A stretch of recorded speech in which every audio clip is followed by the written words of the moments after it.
Hello and welcome back to the Bearcast, the How to Train a Dragon podcast, the grand comeback. As ironic as it sounds, I'm your host HC. With me is Wolf. and today we have a guest with us for this special occasion. Introduce yourself, my good friend. Hello, I am Ian, also Ian Chi, and I create the quoting website Bath and Belch. Yep, we have basically I the t- I- most important guest for the most important episode of this entire podcast. Yeah, I don't feel So- like I feel very special with this. I mean, Yeah, we It's brought on like- the person who created Barf and Belch to not even talk about Barf and Belch, a really cool little thing that you can use for your computer and internet and things It- like that. it is We're not pretty. talking about that. No, we're talking about No. something way better, Oh, Yeah, way al- better. Like always, which we you should will- definitely we add will quotes plug from, by the way. No, it's so good that I'm not even accepting quotes from it. I mean, Oh god. maybe I'll make a different website. I'll be honest. Maybe I'll make a different website for that. Well, we will plug the thing once we're done. But anyway, it's out. The the one and only spin-off we were waiting for. DreamWorks Dragons Rescue Riders. The thing is real. It is now on Netflix for you to binge to your heart's content. And we are going to talk about this because even though it has nothing to do with the How to Train a Dragon franchise as we know it, it bears the name. It has some people who walked on Race to the Edge working on it. We are obligated to take a look. And Ian, you're the guest. Do you want to share your thoughts on the show? Not non-spoilers yet. Oh, I mean, well, it came out on a really a very good time because last weekend was the How to Train Your Dragon concert in Lille, and we were going with a group, and Rescue Riders came out the day before we went to the concert, so we had to watch the first episode. And to be honest, the first episode didn't leave very good impressions for me.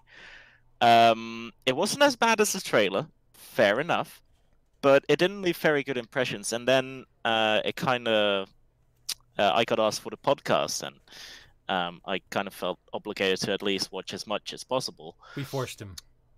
Well, I mean, I didn't finish, but We didn't hold him at But- gunpoint, unfortunately.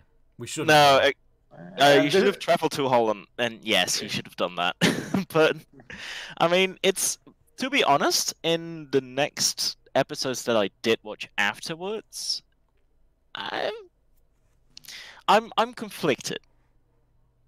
I feel like I don't really like it, but I don't feel like I dislike it either.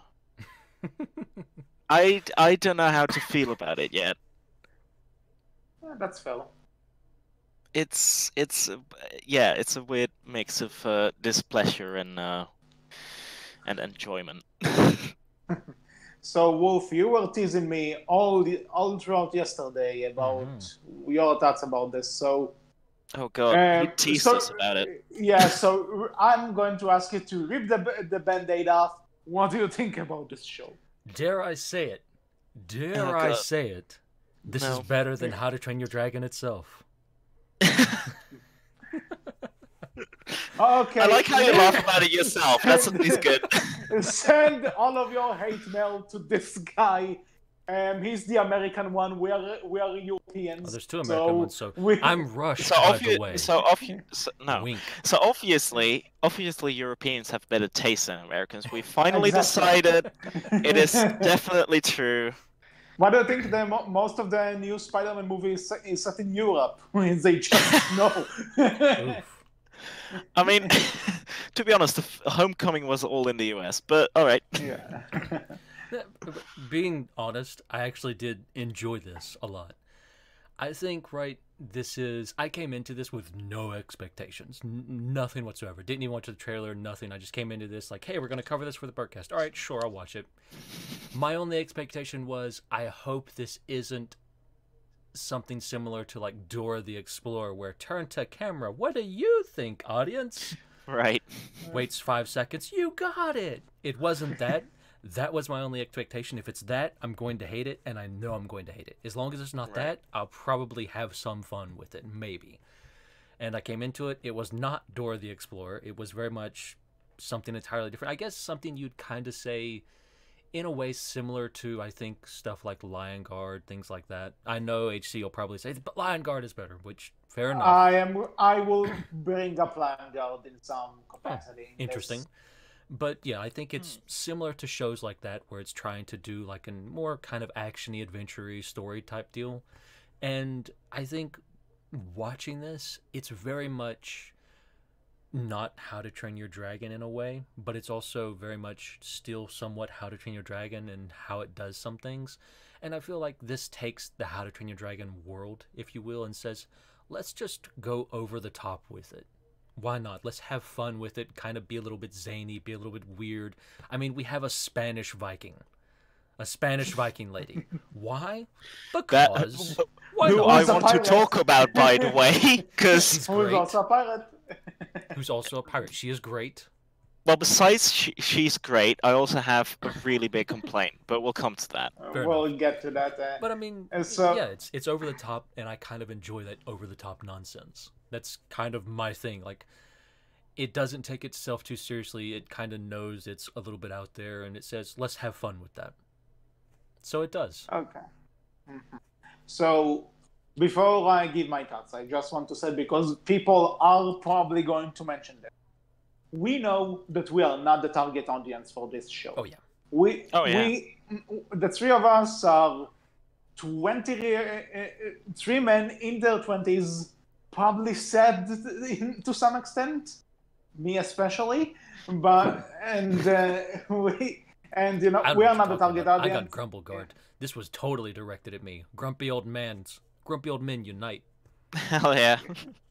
We'll get to him, but we are not the target audience. This is not meant to be something for people who grew up with the franchise and watched all the movies several times and watched the entirety of the previous show.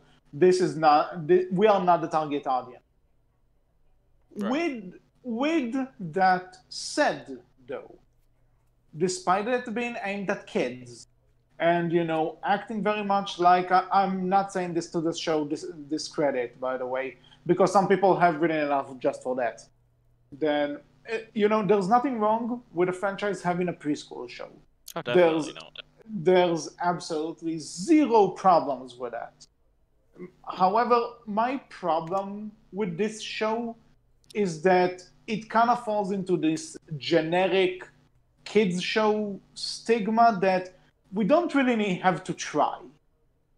Now, there are some stuff I like about this show, and like Ian said, it does get better the more it goes on.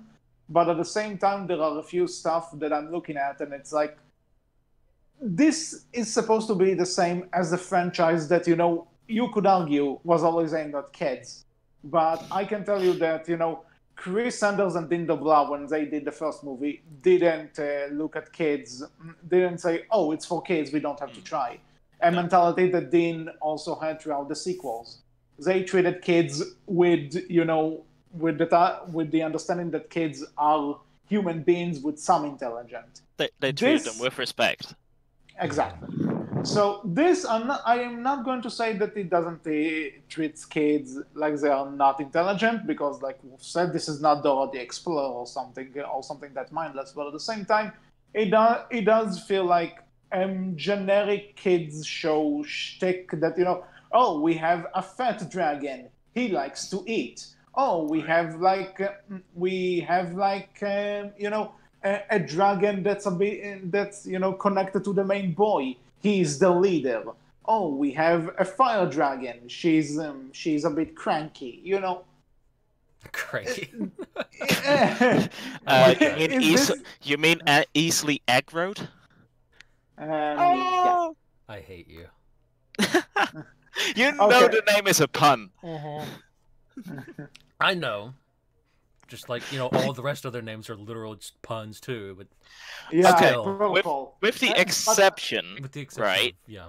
But I will say that. But what I want to say as well, that fine. Again, we do not we are not the target audience. The not necessarily in the terms of being adults with a show aimed at kids, but also we are big How to Train a Dragon fans, and this is obviously trying to do something way different to the point it's not even canon, and not even taking place in the same world. But at the same time, it seems like they're kind of trying to play half and half with it. That they're trying to be something different, but at the same time, they're trying to remind you of the original. Because there is the not Hiccup, there is the not Toothless, there is even a not Mildew in this fucking show. I don't know what you're talking about. That's evil Hiccup. That's not Mildew. That's not yeah, Mildew. that's definitely That's evil Hiccup. Okay, this could go both ways, and we'll. Sorry, today I described what's his name, Magnus as evil Hiccup, basically. Yeah, Because he he's totally like, what if Yeah. Hiccup got? But and there's also a not Berk, like, and not Stuick. There are very similar characters to the point that it's like it tries to play half and half, but it just comes across as this unfocused middle to me. Right. So I Before don't we know. jump into things too heavily, I guess we should ask the question: would you recommend this for kids? I can, something. This is probably not the first show. I would like, Wolf mentioned the Lion Guard previously, and I would say that the Lion Guard does the entire take an epic animated movie and make it and turn it to a younger demographic better, because I think the approach to it is a bit better, and it could probably teach kids more. But at the same time, if I was a babysitter, or if I ever have kids, I don't see the harm in them seeing it. Fair enough. What do you think, Ian? Would you recommend it for kids? Well, I'm trying to see if there's any like little kids dragon shows, and the only thing I can find is there's this thing called Through the Dragon's Eye, but it's really creepy. There's Dragon Tales, Dragon Tales, which yeah. ended in Dragon 2005. Like Dragon Tales, I remember growing up with, but I like compared to this, I'll probably give Rescue Riders the credit. Yeah, so I mean, there's not much. Not that Dragon Tales is bad, by the way. Not that Dragon Tales is bad. Just if I have to choose, I'll choose this. Yeah, I feel like yes, if I had kids and even wanted them, yes, I would probably give this a shot to them, because I mean, if this gets them into dragons, why not? I mean, just saying, if later they grow up and they become like 12 or whatever, and they're like, oh man, I really liked that Dragons TV show when I was like 5 or 6. I'd just be like, oh, but look at this, it's called How to Train Dragon. I mean, it's no. On a serious note, though, yes, I think it's a fine kid show. I mean, it's not the worst I've seen. Oh, yeah. Right? It's far better than I mean, think. Teletubbies exists, right? Exactly. I mean, I would prefer this over Teletubbies, I think. And when you take into account that a lot of stuff are like getting rebooted today, like we're probably just a year or so away from like Care Bears reboot or something. I'll probably I will recommend this over Care Bears or Teletubbies by like a kilometer. Right. Yeah. That's right. I would say the same thing. Like, it's not going to teach little kids any major lessons. You're not going to learn a lot from it. It's just a nice thing to have on for them that they can watch, and yet you could potentially watch with them as a parent and still get some fun from, because, like I said, of the over-the-top zaniness, like, you'll get some laughs out of that. Like, I'll admit, this show got quite a few laughs out of me from some of its humor. Like, I laughed at it. I will gladly admit that. It's funny at parts. Okay, I cannot lie and say that I didn't laugh at some of the jokes, because I was basically to watch as many episodes as possible. I didn't watch it at the office, but I watched it on my way to the office in the train. And I mean, I did make the comparison that it was worse than watching something else in public. But he compared this show to porn just so people would know. now, in public, right? Watching porn in public, I call it watching this in public worse. But sometimes I just had it in my pocket. I swear I'm I- watching it for the articles. I swear I'm just watching it for the podcast. But sometimes I just had it in my pocket when I was walking from station to station. And I cannot lie, I did laugh at the audio just coming through my ears, just being like, oh man, what is happening on screen right now?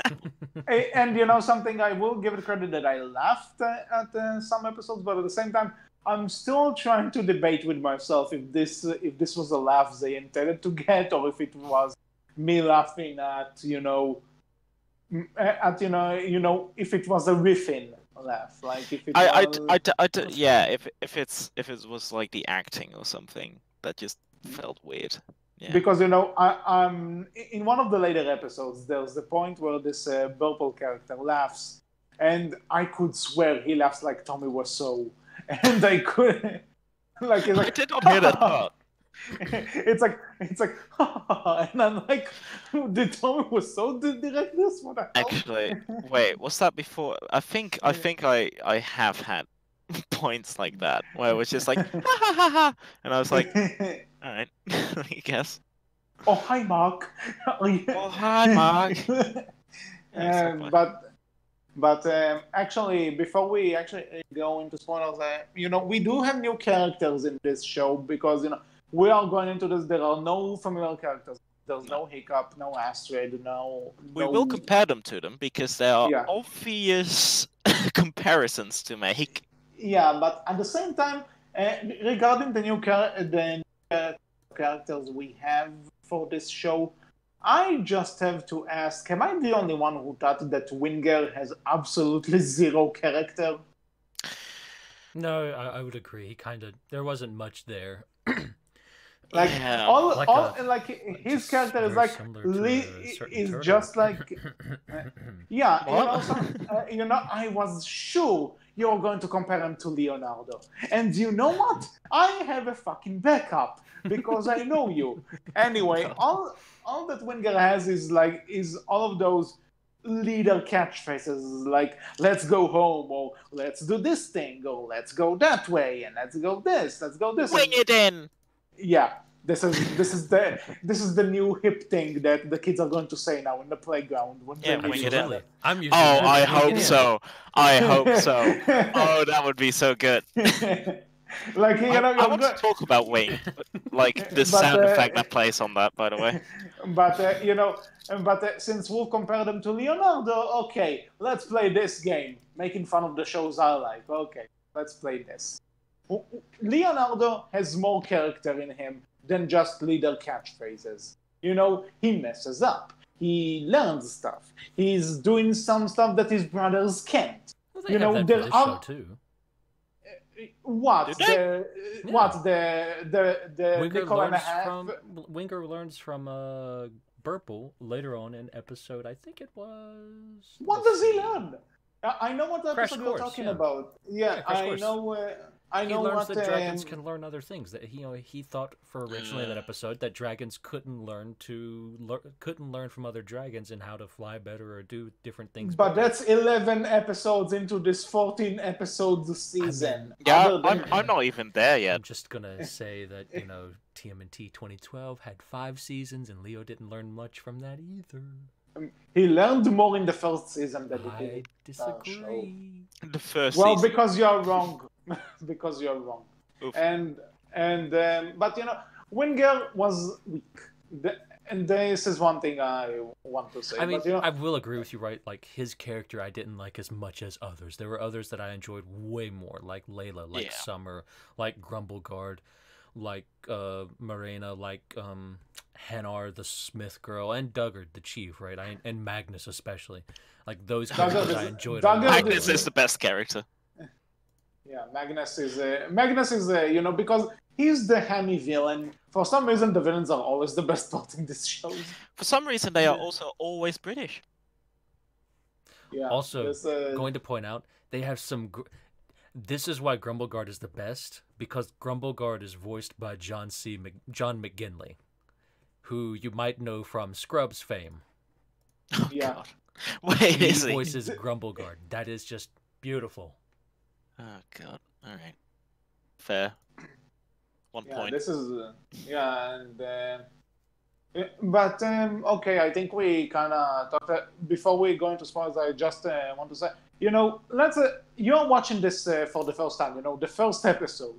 Right. What are your reaction when you hear the narration and then all of a sudden you find out that it's a dragon talking? What was your reaction? Because I was like, at first, like I thought it was one of the kids, and then nope.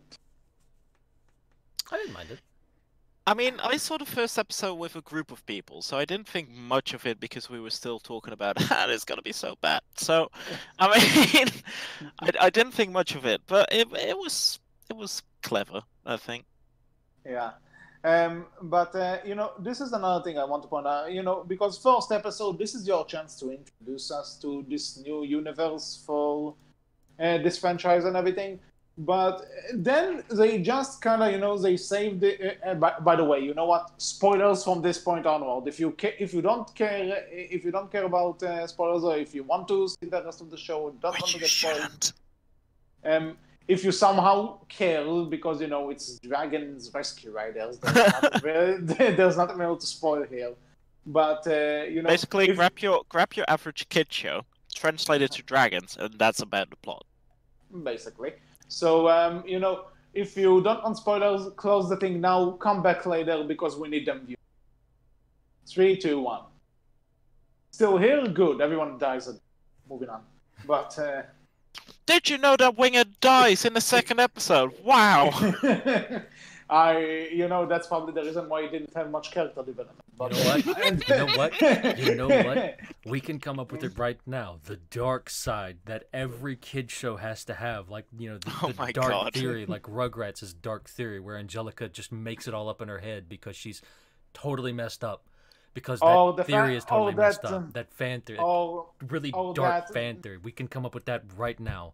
Fingard, the little kid who continues wanting to get rescued and wants to learn about dragons. That kid becomes Drago because this entire village is wiped out, and he blames the rescue riders, and that's why he becomes Drago later on. Oh my God, that is such a good one. Something. Actually, you know what? I have for you. You know how Grimmel is supposed to be like the anti-Hiccup in a sense. Mm-hmm. Then what if he's actually Magnus? He found the Magnus, nah. Fingard became Drago. This village was wiped out. Everyone was killed, and he blamed the rescue riders. That's why he wants to control dragons now. Yeah, okay, you know what? That's freaking awesome. Yeah, let's do that. And he also, Magnus becoming Grimmel isn't good. He probably ate a lot to the depression, which is why Drago is so big. Exactly. Yeah. There you go. Adding to Just it. saying. There you go. Yeah. It's done. There you go. Or you can go with the other version I came up with, that Layla didn't. That this is all just a hallucination by Layla. That she's actually just hallucinating everything. Because Dak didn't make it, because their parents were shipwrecked. They were apparently shipwrecked. Their parents died in the shipwreck, and the two kids, Dak and Layla, were adopted by a mother dragon. That's why they can understand dragon. Layla completely hallucinates all this. She's actually just trapped on an island trying to survive against all these deadly dragons that want to eat and kill her. And Dak and the rest of her parents died, and so she just hallucinates all these friends and her brother. Boom. Yep. Now I've made you sad. Now you're sad. Now it's dark. I prefer the Magnus one. I prefer the Magnus one. You mean Fingard? Whatever. Fingard, the little kid who continues. I feel like there has to be a dark story with Cutter. I mean, come on. Anyway, no, actually, spoiler territory, right? I actually have the idea that and I don't remember her name. The Spanish pirate lady. Marina. I think she's connected to Valka in some way. I can't tell you the exact connection, but there is some connection. Oh my God, there has to be. She trained Valka. Da da da. She's the stick to Valka's Daredevil. There you go. Everything done. It's all connected. But Moving on to the actual MCU show. MCU first crossover. Yeah, so the first episode. There is, since this is an introduction to a new part of the show. I think it was very rushed in the way that, like, they save, Duggard, the chief, and he's like, hey, you can talk to dragons, and then they just shove this, like, oh, our parents died, and we were raised by a dragon, and then now we'll speak dragon. It felt too much. But Too much. before that, can I complain about something before that? Because they have this. They basically open on this thing where they're like, "Oh man, we really need to rescue this egg and bring it back to the nest." And fair enough, right? Oh, but it's very stormy, windy, yada yada. Oh, we just fly off the mountain, and then they just shuffle among the mountain, which I'm already like, all right, sure. And then they bring the egg back. And the wind is just suddenly gone. It's just like, oh, perfect weather. Yeah. Why didn't you just wait 5 minutes? I mean, come on. Yeah, good point. And that's the opening of the show. They have a few problems like this. Like, there's another problem later on where I swore, like, I would have sworn to you, like, the saddle came out of completely nowhere, but apparently he was wearing it. I know and exactly. He was I know wearing what you're it, talking about. But, like, there's an episode later on where, again, like I referred to it earlier, it's Crash Course, yes. By the way, where Burple and Winger's saddles need to be attached together, but if you would have told me Burple was wearing that saddle the entire time before they crashed, I would have not believed you, because I swear it came out of nowhere. I went back and looked. It was there the entire time, but he never wears this saddle in any of the episodes. Or after this, he's never wearing the saddle. None of the other dragons are wearing saddles either. Yeah, so I have no clue where this episode came from. Because nobody rides them. Where the saddle came from for this one episode, right? It's just out of nowhere. He's wearing also, the saddle a bit. Do they just wear the saddles even when sleeping? I think not. Winger and Summer, I think maybe do, but I don't remember. I didn't pay that close attention. But I swear the saddle for Purple came out of nowhere. Yeah, I agree with you on that. I know that. But I would have sworn to you it did. Okay, but back to the first episode though, because I want to quickly point out the intro to this show. I kind of like the intro. I haven't probably heard the intro yet. Yeah, it's actually kind of fun. It's like a modern mix thing. It's kind of fun. What I did notice is that the DreamWorks logo is very much just Spyro the Dragon ripped. Oh, I mean, let's be honest. It's just a dragon flying across the screen, revealing text. I mean, let's be honest. Aggro's kind of Spyro, just by design. Yeah, and something. There's also a point where there's the episode where with the not change wings, and they're like, this purple dragon is the leader, and it's like, can I play Spyro, please? Oh man. I literally have the Reignited trilogy right here beneath my desk. I can just grab it. So why didn't I do that? But man, I should really buy it on PC actually. Anyway. Since people can see these characters on screen and they may not know who exactly they are, from right to left, I'll list them out for you real quick because I can see them. We have Burple, the not Gronkle, because he's actually not a Gronkle. Yeah, it's not a Gronkle, which is the twins, stupid. Layla. Then you have Summer, the Swiftfin, I think. Yeah, she's the green-looking dragon. In the middle, you have Aggro, the red-looking dragon. Swifting is Winger. No, he's a Swiftwing. She's a something fin. Fast fin. That's what it is. I knew it was some word that was close to Swift, or synonymous with Swift. Anyways, we have Summer's the green one. She's the Swiftfin, a water dragon. Then you have in the middle Aggro. She's a fire fury, the red dragon. After that, you have Winger, the blue dragon, who's quote unquote not toothless.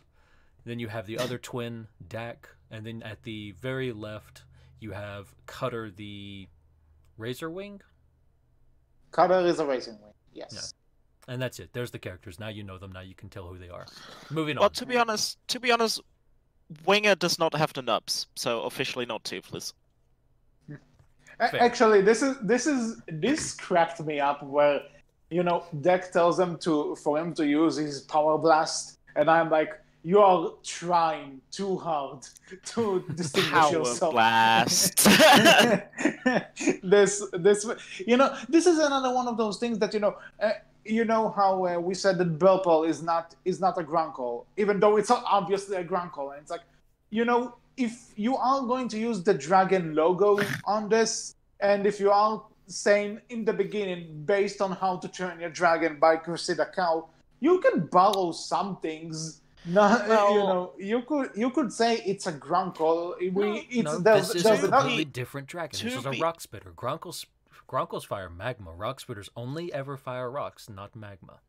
Very different. To be honest, they also keep referring to Burple not eating rocks. He's just storing them. Yeah. And Grunkles do actually, in the lore, eat rocks. Totally different, see? Totally different. Fair enough. They keep referring to a very good point to separate them. Yeah, but at the same time, give us some other visual difference, because this... Fair.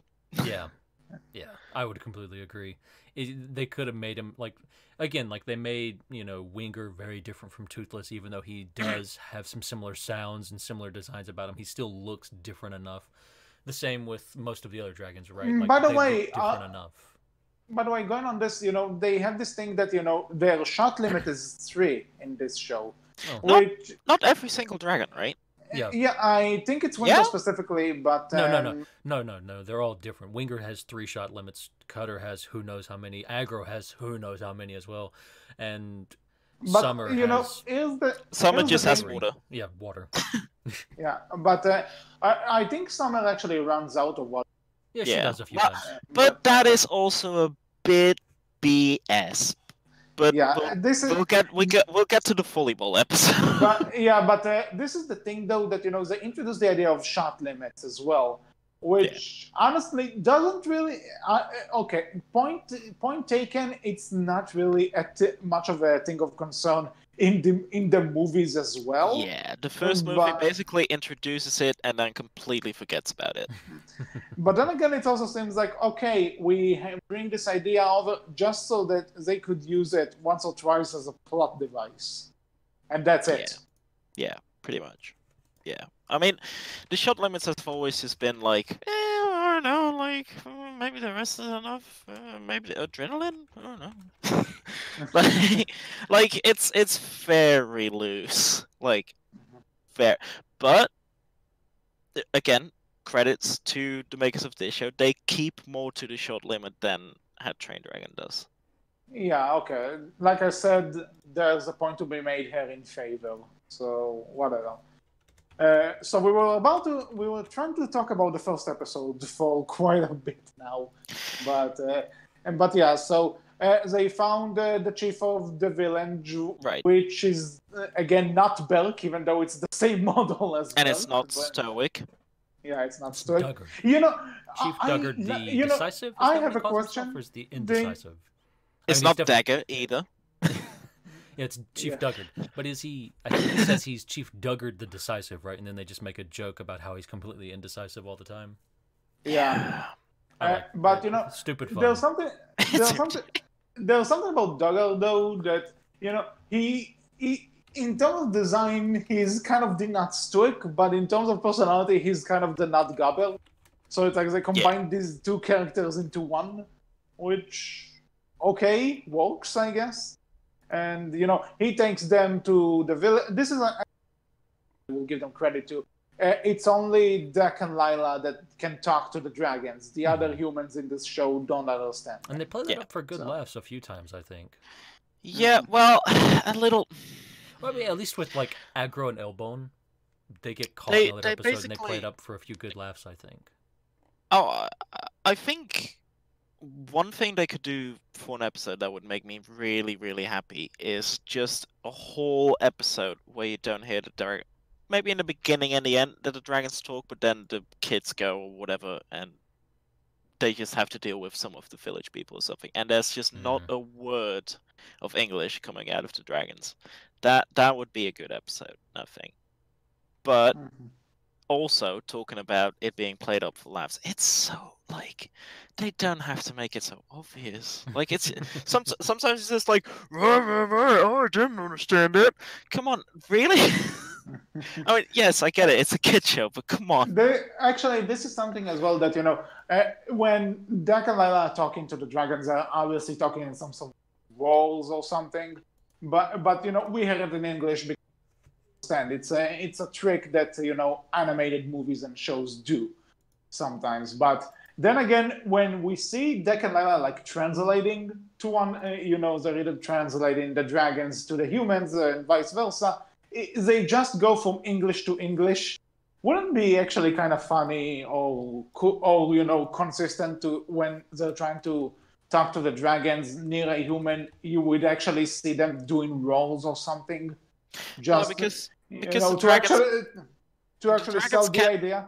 Well, the dragons can understand English. It's just that they cannot speak it. So they like you see in the episode with which episode is it? Iced Out, where they basically Aggro is like, oh, I don't feel like part of the team, goes out on her own, and then messes it up, obviously. But then she can understand what's the guy called? Elbone. The fisherman. Yeah. Can understand Elbone, but Elbone can't understand her. Yeah. So the dragons can understand English, but they just can't talk back. Mm-hmm. Yeah. So again, but it's not that. It's in terms of let's attack this. You are one of the Vikings in this show, and you are talking to Lila and Dak in English, and then you see the others. Okay, actually, you know what? I just understood. Okay, my bad. Sorry. I mean, it would be. I would love to see how they would actually play that though, because like, how would they make Dax and Lila like speak in Roars? I would love to see that. Would be fun. I would enjoy that. I would probably. Well, depending on how they do it, I would probably enjoy that. I would enjoy it no matter what because it'd be silly. Mm-hmm. Actually, you know what? We can do this episode by episode thing, so let's just go over highlights, I guess. But I mean, it is like a lot of the episodes are fairly short enough, and you'll kind of get and catch on to what they're doing very quickly, right? Yeah. It's a very much one of those.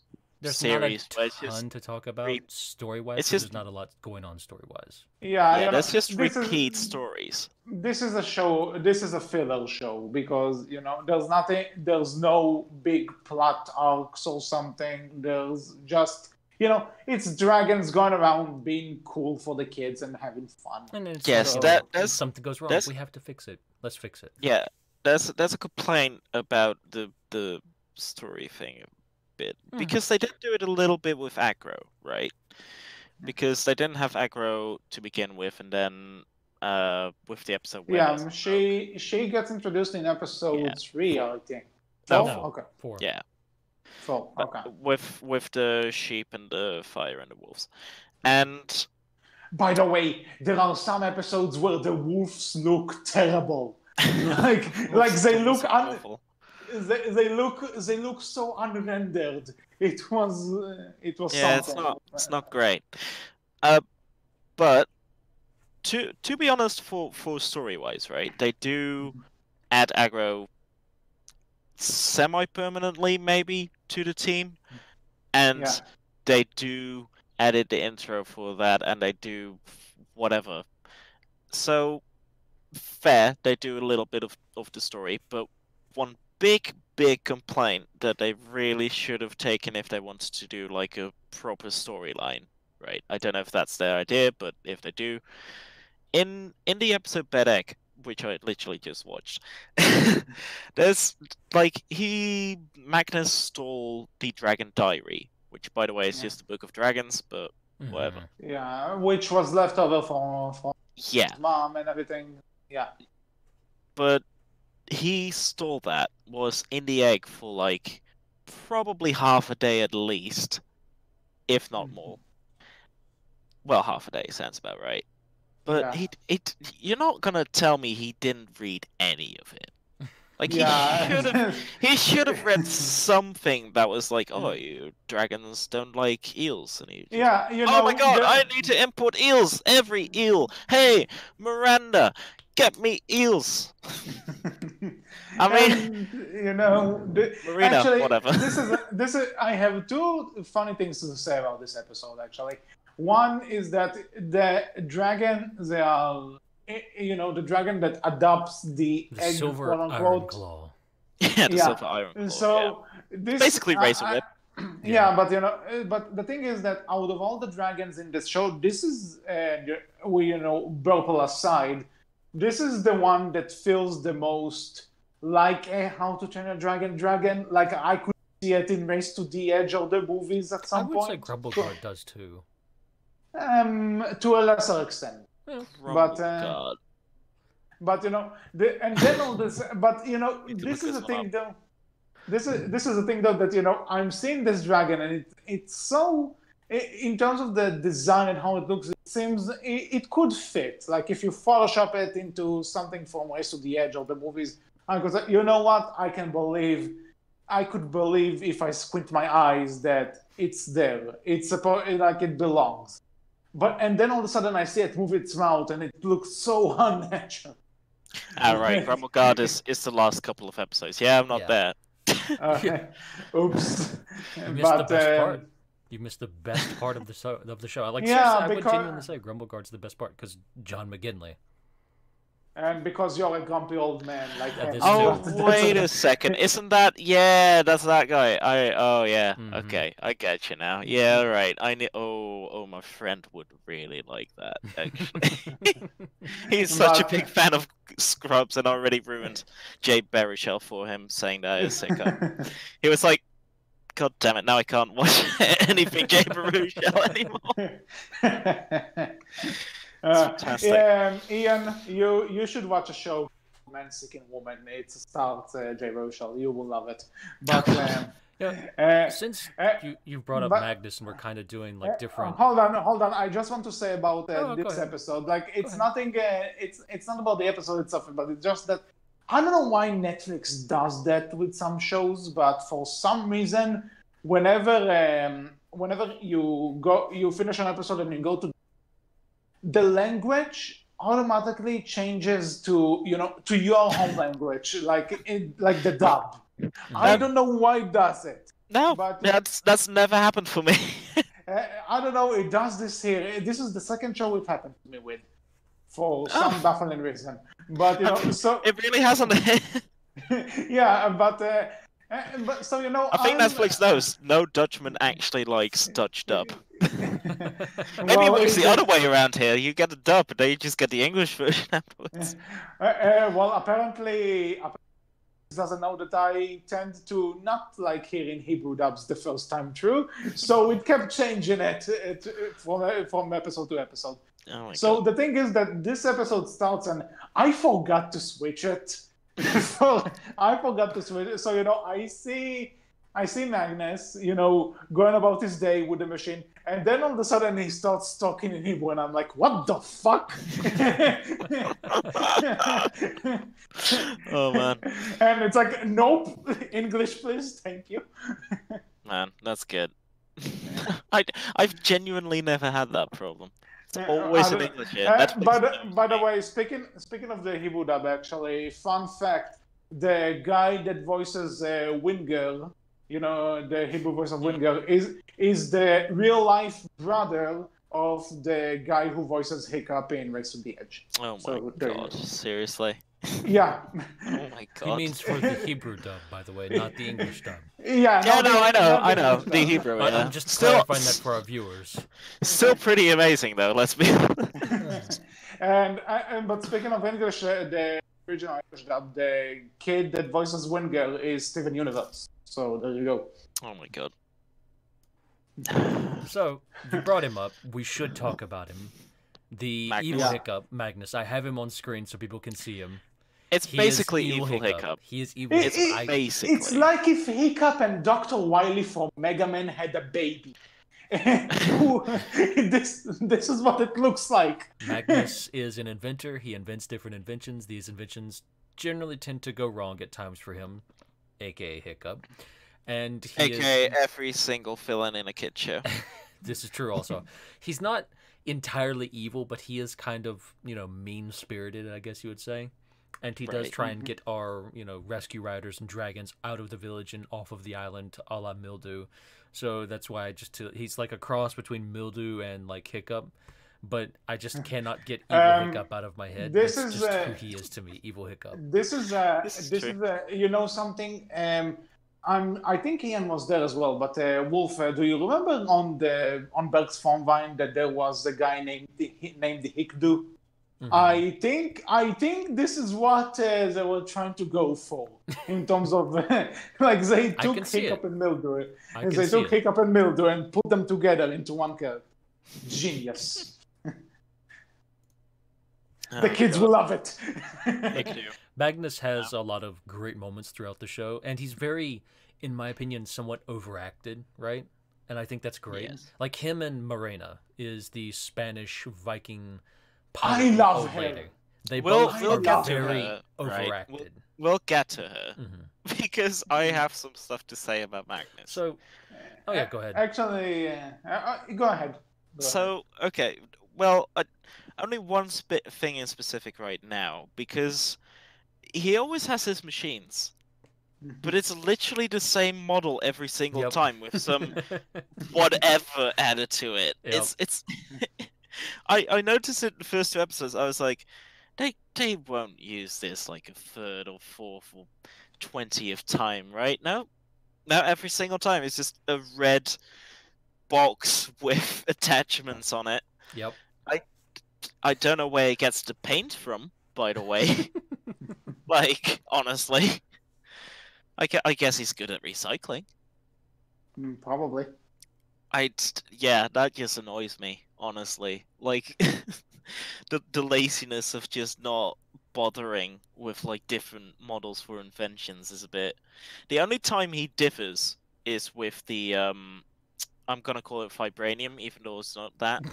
Vibranium Vibranium. searcher, basically, which is also a red box, but on his chest. So who knows? Maybe they just modeled it down He has a to fit his style. chest. Red boxes. It's his favorite. Well, yeah, but you don't need to like have it every single time. No, The you gotta same be red consistent when it comes to your business. when it comes to your evil plots. And also, always bring your winter coat. Also, this does bring up something. For how long was he working on it? Because it seems like he built it just in order to show the people they don't need the dragons. But this looks like a lot of work. How long did this take? You mean a woodcutter? Yeah.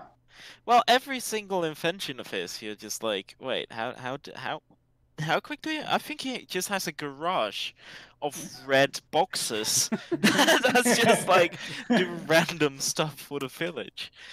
I mean, he has one that paints pumpkins, And one that shears sheep. Yeah. one that shears sheep, one that It's cuts like, trees.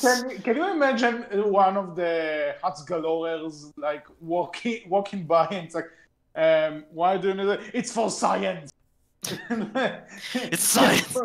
Yeah, that's it. Why do you have so much red paint? It's science.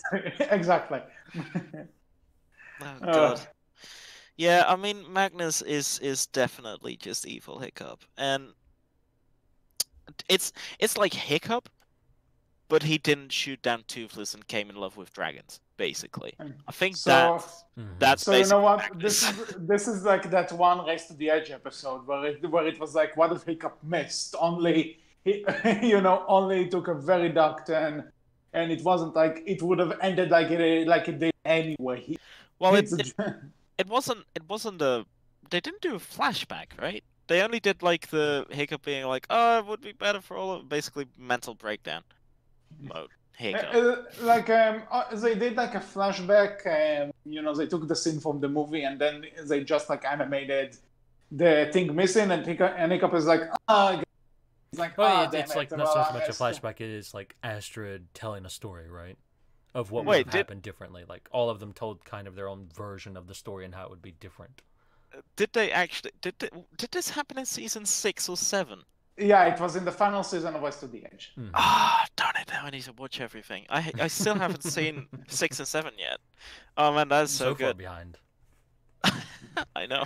By the way, I've already watched over half of Rescue Riders. I mean, you're already way better because Rescue Riders is better than anything the show could do.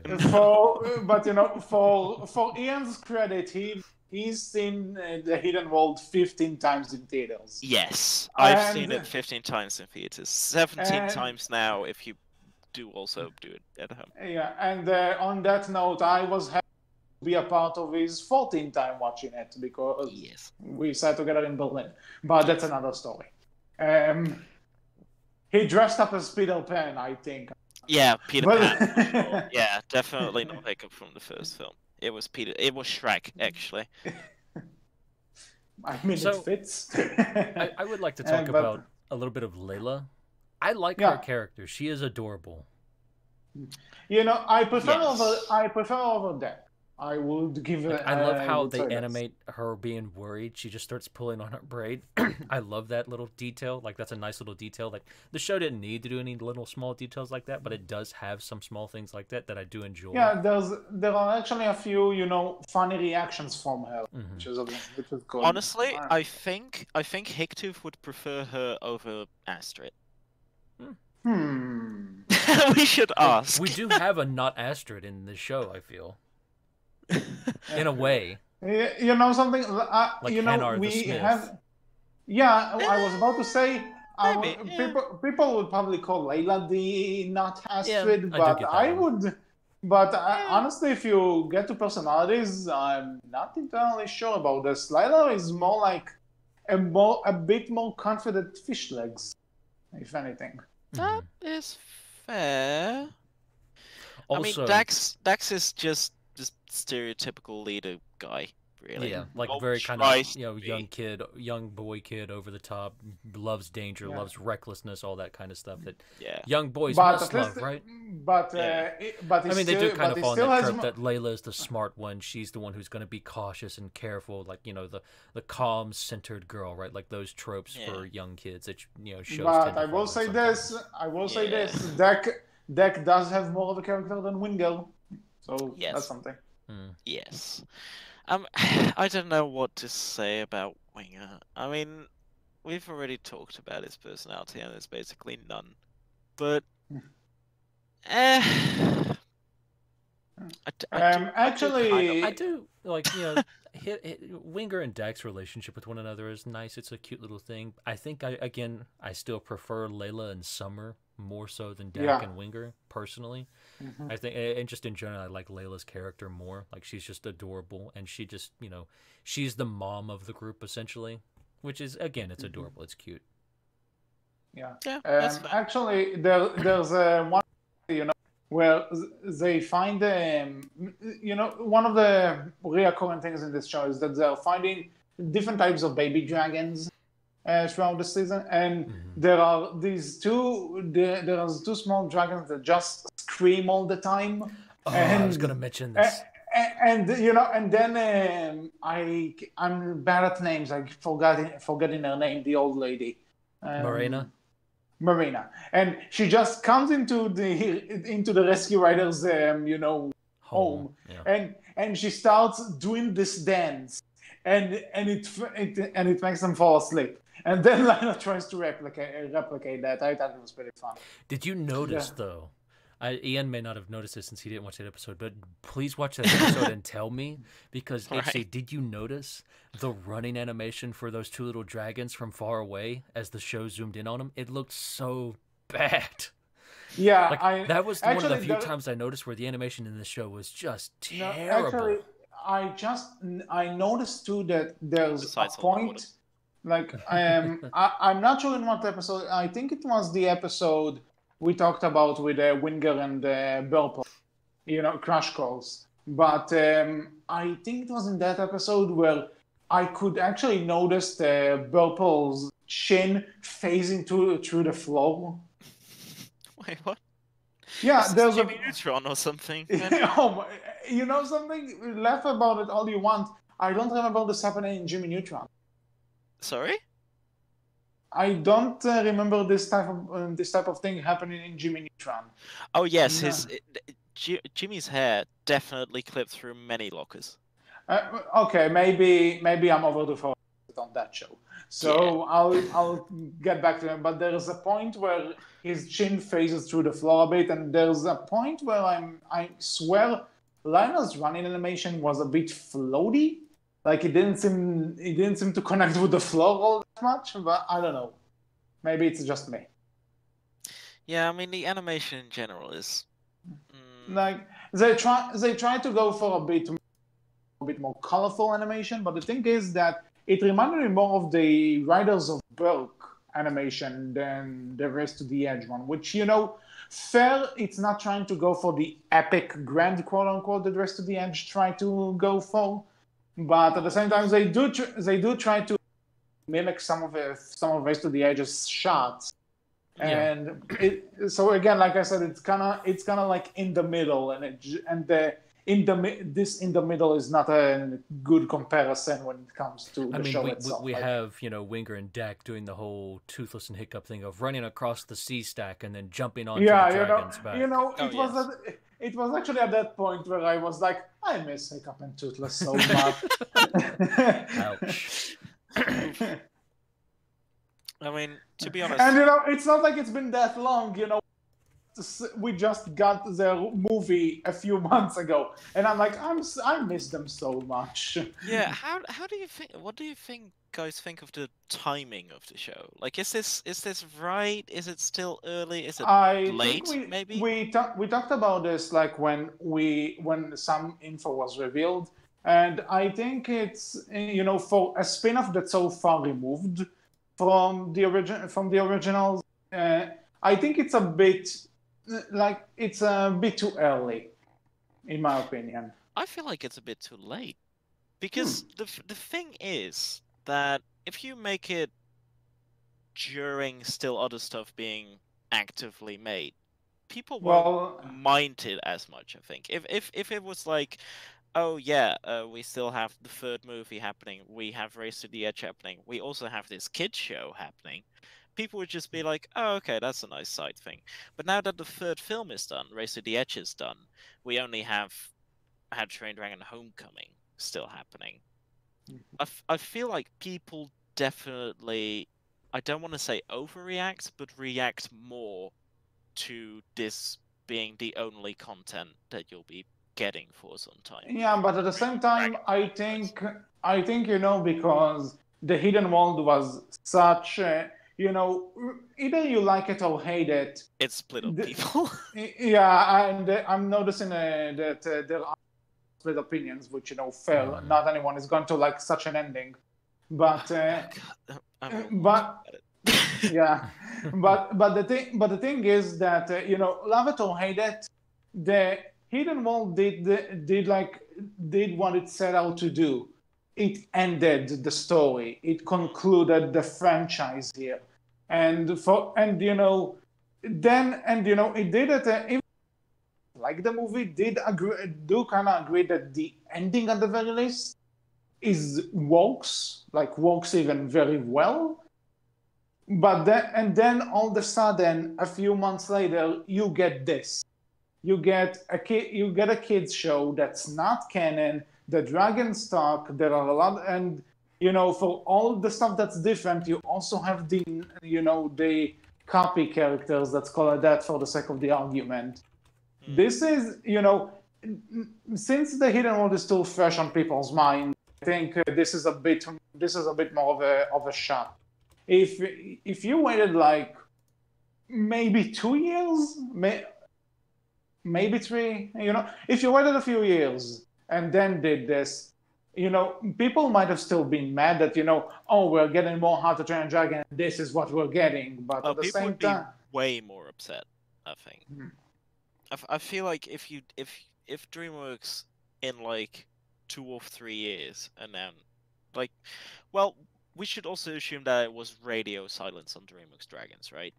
So radio silence about Dreamworks Dragons for like 3 years, and then they announce, "Oh, we're gonna get a new show," and rumors start spreading, right? And then they announce it, and people would be way more upset than now, because then you Yeah, get but at the same like time, a couple years of radio silence, and then you get it's little kid show, and then people are like, mm.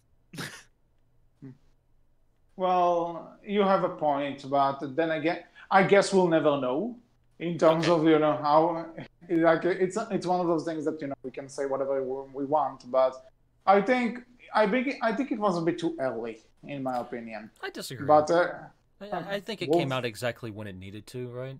I think if it would have come out later, people would have been more upset with it. It's like, hey, we've waited years for dragons, and it gets a little kid show, like Ian said. And I think if it would have come out sooner, it would have been competing with the third movie and with Race to the Edge, and that wouldn't have worked for it either. Yeah, it would have just disappeared. And people would have looked at it and said, "Oh, it's just worse Race to the Edge. Go watch Race to the Edge. You're better off with that." People will still say that, I'm sure, but you'll get less of it because Race to the Edge has ended, right? And people are more likely to say, "You know what? Give it a shot. Maybe you'll like it. Maybe you won't. It's okay for what it is." But I don't think that would happen because it's not supposed to compete. Technically, I feel like in a business perspective, it's not supposed to compete with all the other How to Train Dragon stuff. Like DreamWorks is probably thinking, "Oh, we need to capitalize, basically, probably on little kids shows. Okay, what do we have in our arrangement? All right, we've got DreamWorks Dragons. All right, well, let's do it."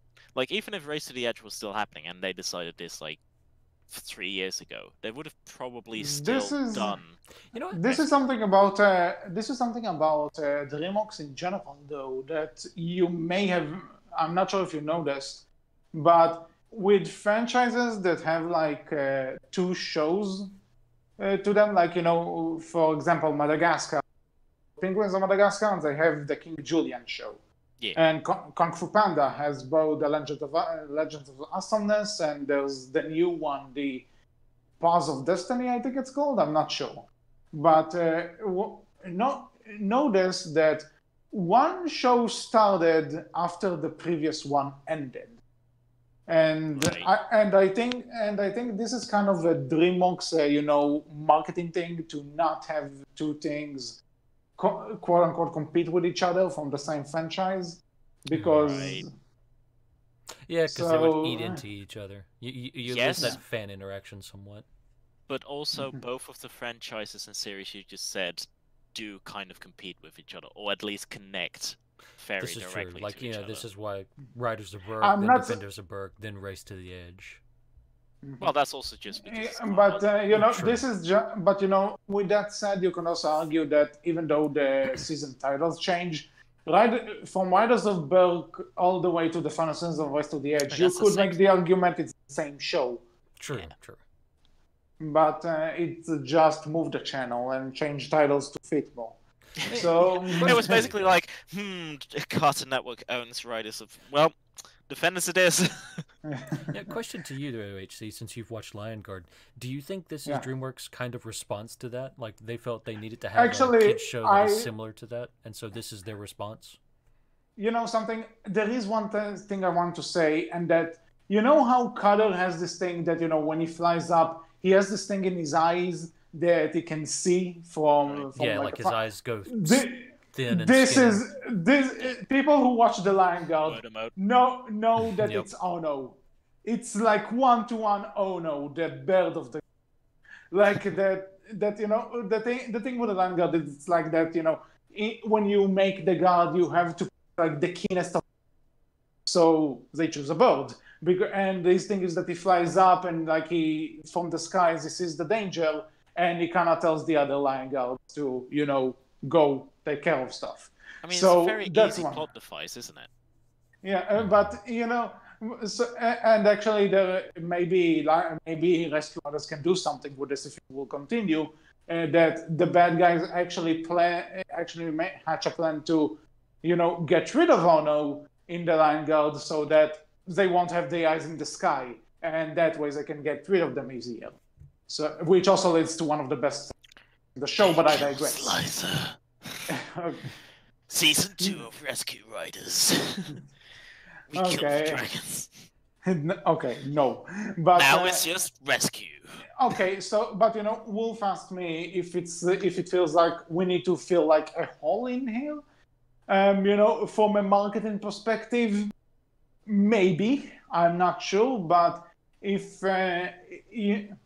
you're asking me like how similar it is to the Vanguard, with the exception of that one thing I just mentioned, I'll say not that much, honestly, because the thing, because it's worse. Okay. One, you know what I would, if I had to, like I said earlier, if I had to tell kids to watch either one, I'll probably say the last first. But other than that, there's also the thing that we did say that Rescue Riders was kind of like a quote-unquote filler show. Like there's not necessarily a big arc throughout the entire thing, with the exception of the dragons they find. There's kind of a payoff in the end. But then again, Vanguard does have a bigger plot and lore to it that it explores. And eventually, I need to catch up on the third season a bit, but in the third season, they actually take care of a major threat that premiered in the second season. So, there is like another seasonal thing. And from what I've heard, it actually concluded on like a satisfying end, which I still need to get to. But I'll say The Vanguard is a very different show because it actually tries to tell a full story. Okay. I'm not sure what direction Rescue Riders is going to take should it continue, but... Well, I guess we should answer. We've kind of talked about different parts of the show that we liked and disliked and all of that. Like, do you think Rescue Riders will get a second season based on what you've seen so far? It's hard to tell. It's hard to tell. Yes, it will, because they kind of hammer home a lot on the... Dak and Layla were orphaned. Their parents possibly died in a, sinking ship accident. Are they gonna go there in a little kid show? Maybe. And they will, because they do show a scene later where, like, Layla talks about her diary. Oh yeah. And not something. How to Train Your Dragon book, right? It's yeah. She says, it's a gift from my mom. It has the these images that she drew in it for her, right? Yeah. Where are they on? So, and this is something that if they do, and because again, Wolf mentioned the Vanguard. If it would go in that direction, it would feel like, okay, this is DreamWorks trying to like have their own version of the Vanguard in a sense, because Vanguard would do something like this, and something I wouldn't mind seeing this. I wouldn't mind seeing like kind of trying and solving the mystery of what happened to their parents, not just a plot device to why they're with dragons. I kind of wished that they did have a bit more of a story. Yeah, because I agree. It would make it so much more tolerable. It would definitely be more enjoyable to kind of have some through plot line we could follow along with. Because it's mostly just, hey, we've come to this new village, something goes wrong, or we created a problem, now we got to solve it. Because again, they do make the scenarios for it, right? They do find Agro. What happened to her? Where's her, where's the family? Whatever. They do it with Bedegg, where Magnus gets the manual, or I mean the diary, and obviously would be able to read through it. They do have scenarios where they could be like, oh yeah, this, and this, and that would lead to something. But so far, no, nothing.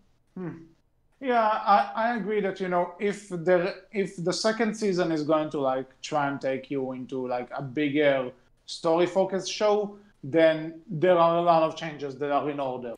This could have been just nothing but set up for the village and the characters that will meet for that story in the next season, right?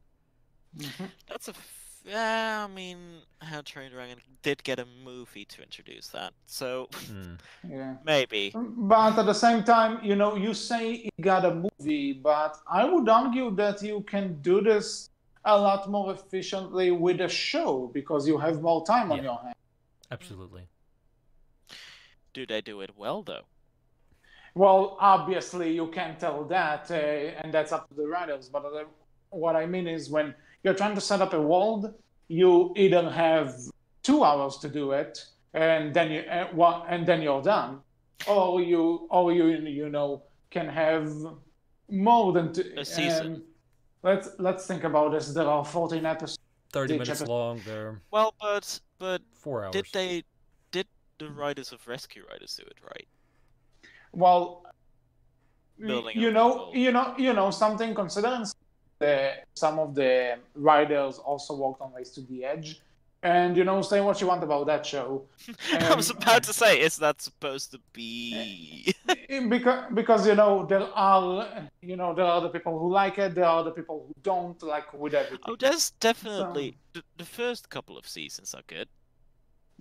I would, I would argue that the final one is good too. Like season 5 of West of the Edge, people Okay, I already can't know. judge that.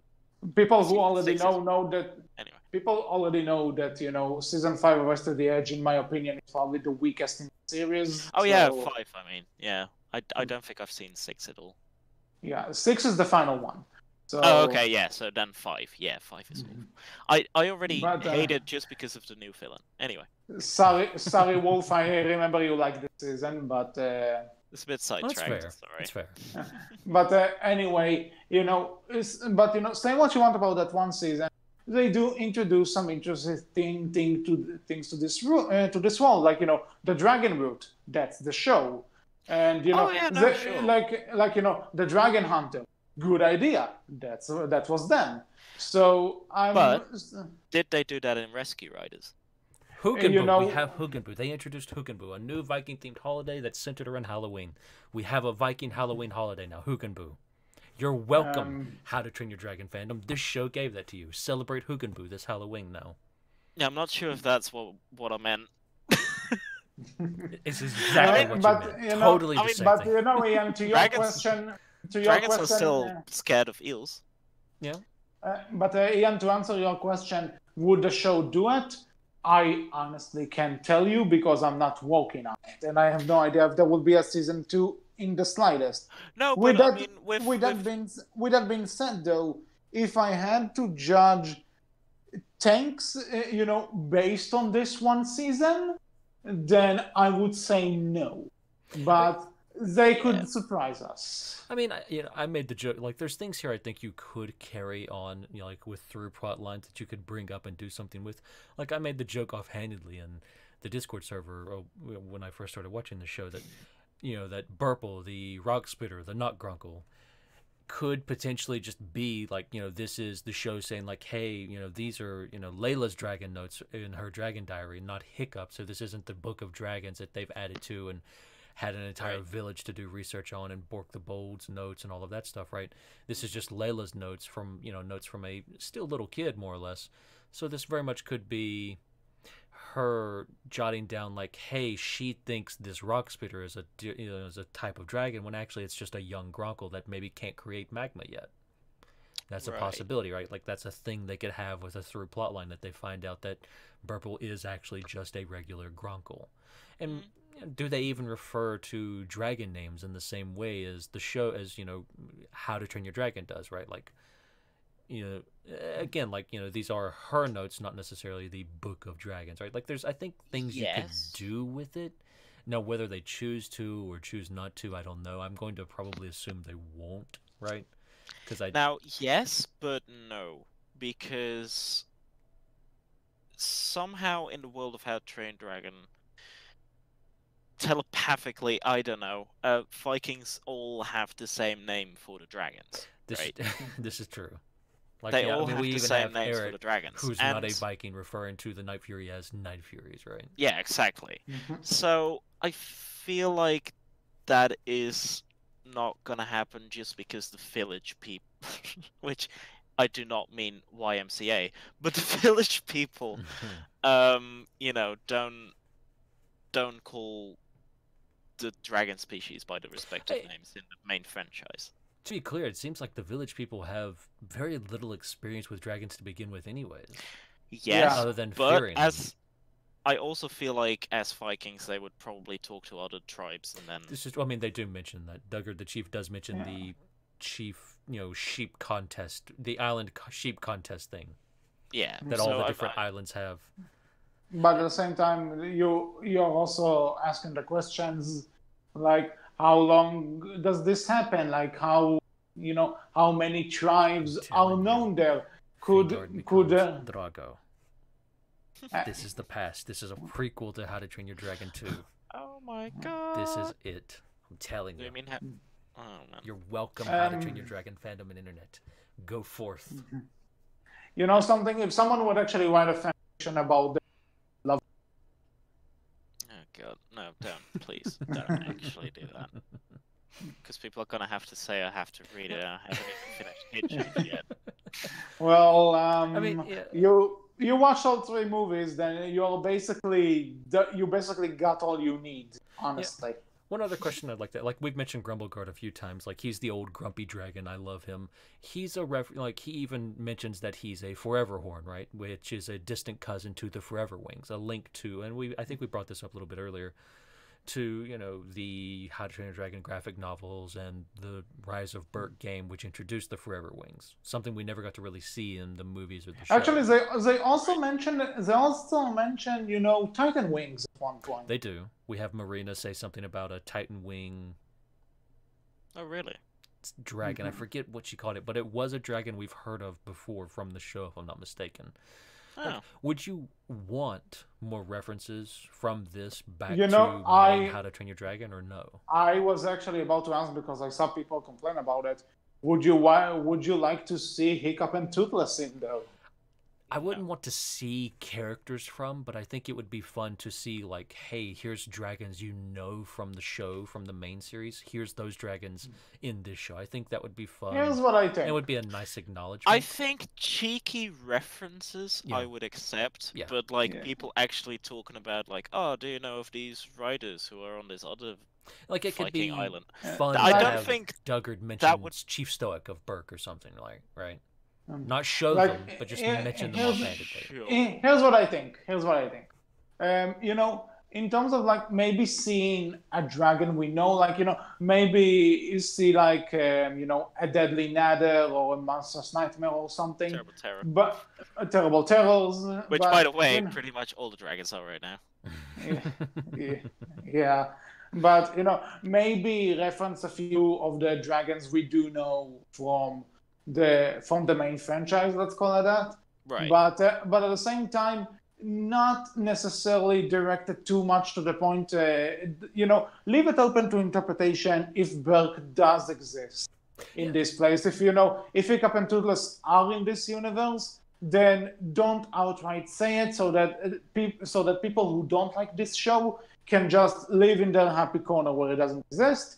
But then people who do have their own ways to connect it. Yeah, that way everyone's happy. I would actually kind of enjoy seeing, again, the dragons from the show, from like Race to the Edge and How to Train Your Dragon, the main series, the movie series and stuff like that. I would enjoy seeing them in this show for the simple fact of like seeing them kind of cutified up, right? I think that would be fun and enjoyable, like seeing what they would do with the designs, like seeing a Monster's Nightmare in this show style of the cute dragon. It'd be cute. It would be adorable. I would Isn't love that that. Basically aggro? Isn't that basically the Fire Furies? Maybe a little bit, I guess. Well, we do see other older Fire Furies in this show. They look nothing like Monster's Nightmares, but I do get where you're coming from design. But like, I wouldn't mind seeing that. I wouldn't mind seeing like a cutified Barf and Belch or Snap Trapper, right, or a Cloud Jumper, even, right? Like those are dragons I'd love to see in this show's kind of style for the dragons. Something actually, comparing this to, in terms of like, if this show is going forward and we'll have new things and you want to reference a bit more the main franchise in there, I would like one thing I would actually like to see, not necessarily that they'll go the same route as the movies did, where dragons have to leave or something. But I wouldn't mind seeing like the concept of the alpha being used in this. Could be fun. Right. Sure. The border beast is just small and tiny. I'm the alpha. Yeah, something I would love to, like, maybe I can edit this. I'll try that, like, have this maybe aggro going against the bewildered beast just to shit some giggles. What voice? And the border beast, so gigantic but has a very tiny voice. The best joke. yeah. I would no. I would immediately turn off. Honestly, I would just be like, no, never mind. I would love it because it'd be completely over the top, but fair. Like, okay, but joking aside, I'm saying the concept of the alpha, not necessarily that it has to be a giant bewilder beast, not necessarily that there's a Night Fury who took over the role of alpha, not necessarily reference that much, but maybe, touch upon the idea that there is like a king to the dragons, or maybe that there are nests with queens like the Red Deaths or something. They just slightly mention, oh yeah, there's this hidden world. Yeah. They fly one day and I've been there. Let me tell you a story about it. The Great Waterfall. Exactly. How did you get out? Yeah. How did you get out of the? I walked on the water. I mean, she could do it. Marina could do it. I believe it. Yeah, Can I talk about something that really bugs me about Marina? Yeah, go ahead. Okay. She just suddenly is there. Yes. Like it's just like episode 3, I think, with Spookity Boobity. There's it's just suddenly, oh yeah, talk to Marina, and like the main cast doesn't even question it. It's just like, oh yeah, Marina, of course. Yeah, that was like, so off. It's like, wait, this is a new character. We just get no introduction for her. She's just, oh yeah, we know of Morena. Didn't you know about Morena? No, yeah, I didn't. So I would love to know more now, though, after I've seen her. Yeah, I mean, what is up with that? Did they cut an episode? It does kind of feel like it a little bit. Which which is a kind of. The show has 14 seasons. Episodes. Oh, good Lord. Please, even I don't know if I could stand it that much. Okay, that was, what I mean is that this season has 14 episodes, but with usually Netflix shows like this, there are 13. So it's like, why the extra episode, and where's the episode that you supposedly cut? That's the question. I do kind of like how they introduce Morena, though. Like, it's just, like, again, I kind of like the just out of nowhere, like, that's just who her character is, because she does kind of play into that more as the show goes on and uses her more, where she'll just appear out of nowhere and disappear as well.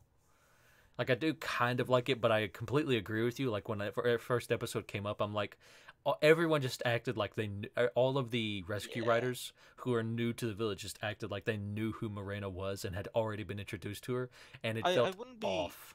I wouldn't be too angry if they just if the villagers were just like, oh yeah, obviously just talk to Marina, and then they acted like, who's Morena? Just that simple question would have been enough, right? Or they could have just, well, they didn't even need to have that question and answer it. Just them being like confused and being like, oh, this person is it. Oh, all right. Like that would have made it a lot more better instead of just oh yeah, obviously. I completely agree with that. But it does, I think, work to the show's over the top nature with some of its characters, right?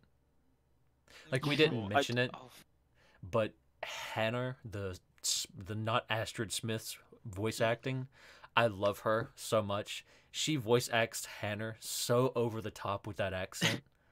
Yes. Like, that accent is not a real accent, I guarantee you. And I'm sure there are plenty of people who have, Irish and Scottish accents who would be like, that's some over the top acting from an English lady. And it is totally over the top acting from an English lady, and I love her for it. So good on you, lady who voices Hannah. Yeah. By the by, just one thing I want to point it out since the start, and I might as well do it now. We talked about the episode Crash Course, with Winger and and Belpol. And what I love is that on the week for this show, it says Crash Course Rescue Riders, which means there was probably an episode named Crash Course in the Race to the Edge or Riders of Belcor Defenders. And the thing is, I think I know the Edge series. I'm not sure which one, but it rings a bell. Yep, So. it's an episode of Race to the Edge, second episode, third season. Oh. There's an episode called Crash Course. You see? Those lazy riders. Overview. A wounded fireworm seeks the Dragon Rider's help in protecting a precious treasure trove against an unfamiliar creature with strange and slimy powers. Yeah, I remember that episode. Apparently. So, Ian, now that people would start quoting that episode on Buff and Belch, you need to, make sure they quote the right episode. The right episode. Yeah, good point. Oh god, should I see if someone actually already submitted a quote from Rescue Riders? I would be so good annoyed. luck. I would be so annoyed if they actually did. Banned from the site, no more. There's 15 things. Riders. No, nobody did yet. Okay. I'll help you out. Oh. Yeah. So, anything else to say about the show, its future? I'll mention the people who worked on the music for this show. I actually kind of enjoyed the music. Like, I did love the mix of kind of, Celtic theming and Celtic instruments, right? With, kind of more modern instruments. Like, you had like some kind of rock, Scottish stuff going on here, and some I do want to say stuff that going on. Like, it was fun. It was enjoyable. Like, I love how one of the music choices in this is that it's basically one of the main How to Train Dragon themes that does that that music, but it's played with banjos. Yeah. That is fucking awesome, and every track in the franchise should be played with banjos. No, that it shouldn't. Yeah. I mean, I was tapping to the music a few times in the train. I'll be really honest. It's designed to be a toe tapper, right? It's designed to get. I think it's designed that way to because little kids love to watch stuff and be active while they're watching stuff. I think it's really designed to help them dance to it a little bit, and have fun with it. And that's kind of the entire show in general. That's why everything is so colorful and pops so much to the background. It's meant to make little kids really pay attention and make it stand out more. Like, you can see, like, where some of the design comes into, okay, I can see why, like, the camera work is done the way it's done, and these characters are designed the way they're designed, and the music is the way it is. It's all designed to just make little kids more active and pop out more and stuff like that. And, really and the stories are very obvious. Yes. Because you can really catch on to it very quickly what's going to happen. Yeah, I mean, I took a couple of notes which I completely ignored, but Same. But I just have something of someone saw something the others don't believe it. Someone is in the right plot and everything. Hugenbu. That was the third episode. Yeah, Hugenbu. And also, I wrote with episode 2. The only note I wrote was rope. It's like, I mean, so this is the episode with the maze caves, right? Yes. And the only thing I could ever think of the entire episode, it was so annoying. It was just take a goddamn rope, or just mark the cave walls, and they even used that later. Yeah, that pissed me off so much that I'm like, okay, fine, like, I can understand that. I can understand them not doing this in order to raise suspension, but then they use this as no. They literally do the marking the cave walls later on in the episode, and I get it'll wash away later, but I mean, it'll work for right now though. Why didn't you do it sooner? That kind of bothered me. And then just again, like you said, all of Layla's plans for how to work out how to navigate the maze caves is, like you said, it's just bring more rope. Just bring a lot of rope. That'll work. Yeah. It's also, I had this problem as well. When I think it's the Slinkwings are trying to get the eggs, I think they're called slobber smelters. They're trying to get the slobber smelters' eggs away from the rescue riders as they're protecting them. And it's like, why don't you put latches on your windows? Like, your windows are just easily opened from the outside or inside. It's just like, this problem would be solved so quickly if you would just put latches on your windows. And this is a problem they have later on. Like, the windows, like, they have a massive storm coming through, and it's like, it'll ruin all of this stuff I have to have in my home, right? It'll get wet and destroyed, and it's like, put some latches on your windows. Please put some latches on your windows. This is what I meant. You know, this is what I meant with, you know, treating kids as intelligent. Again, it's not perfect. I do get it. Yeah, it's. But I think we've kind of said most everything we can say about the show. Like, it's fun, it's enjoyable, it's nothing to write home about. If you're a Dragon fan, you'll find a few fun things here, I think. I'm definitely gonna finish it. I think. Yeah, I mean, it's enjoyable. John McGinley as Grumblegard is best. Elbon I need has to see some great that. laughs and fun. I had some great laughs and fun from him. Magnus, Evil Hiccup is great, and Layla's adorable. Oh yeah, sure. So, anything else to say, or should we wrap this up?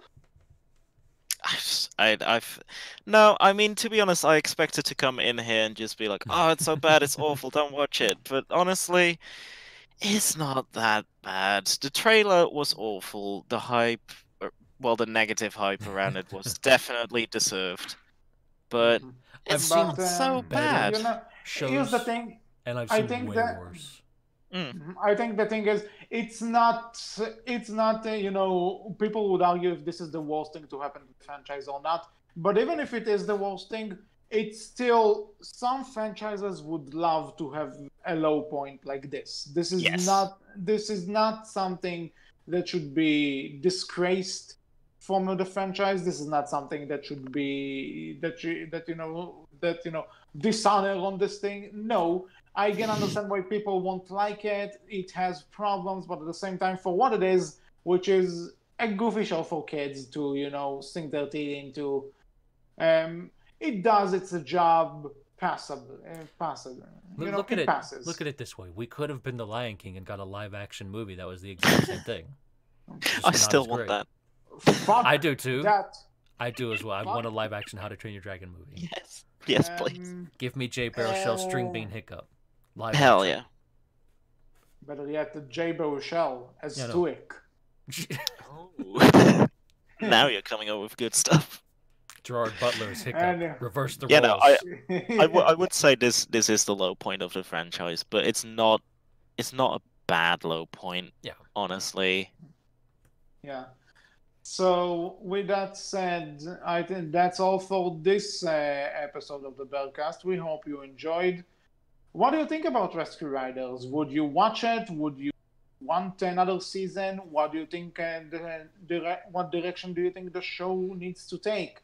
You can tell us all about that in the comment section below on our Twitter, which is Bellcast with a capital B, capital C.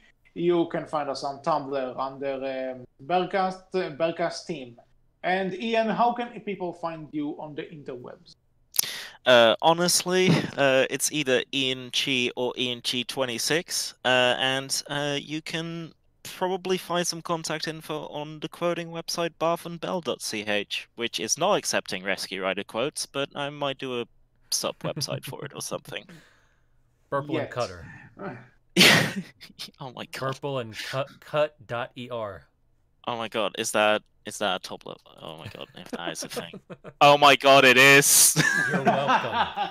Alright, well, I suppose that's taken now. So with that positive note, I was HC. I was Wolf. I was Ian. And we'll talk to you all next time, whenever we have something to talk about. Take care. Rescue Rider Season 2.